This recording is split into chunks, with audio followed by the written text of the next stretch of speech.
Does he stand by his response yesterday when asked whether his Chief of Staff was trying to stop him talking about the flag during speeches that, quote, "Far from that being correct, I think record numbers of people are turning up," end quote. The Right Honourable Prime Minister. Yes.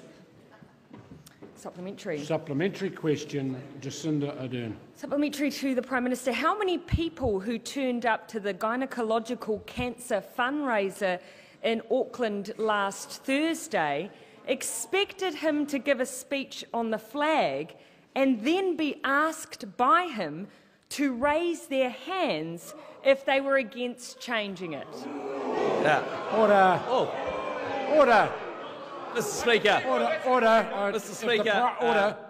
I haven't called the Prime Minister. I'm just waiting for a bit of silence. Right Honourable Prime Minister. Well, Mr. Speaker, I don't know, but I don't know how many people who went along that evening expected to see a fashion show with people in lingerie and the likes that were there. I don't know how many people went along expecting to pay $10,000 to come and have afternoon tea with me to help raise $20,000 for the charity. I don't know how many people that came along that night expected to stand in a queue wanting to take photos, but all of those things happened that night.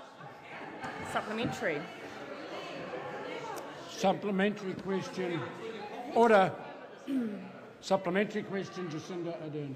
Supplementary. When he was trying to conduct a straw poll on the flag in the middle of a cancer fundraiser, can he confirm stated, "Go on, I won't judge you," but then proceeded to individually berate people who put their hand up? The Right Honourable Speaker, Prime Minister. No, that's not correct. We'll see. Supplementary question. Supplementary. It's true. Order. Order. Order. Supplementary question, Jacinda Ardern. Supplementary. Can he confirm that he also used his speech at a cancer fundraiser to tell the audience that those who argued against change on the grounds that soldiers died under the old flag were, quote, misguided, and then proceeded to lecture the audience on New Zealand military history? The Right Honourable Mr. Prime Speaker, Minister. I'm not sure I used the word misguided, but what I've always said is that actually people fought, in my opinion, for the values and principles that underpin New Zealand, including human rights, women's rights and democracy. I also gave a very long speech about biologics, about Herceptin, and about why this government was doing something for people with cancer when the Labour Party completely failed to do so. Supplementary. Supplementary. Order.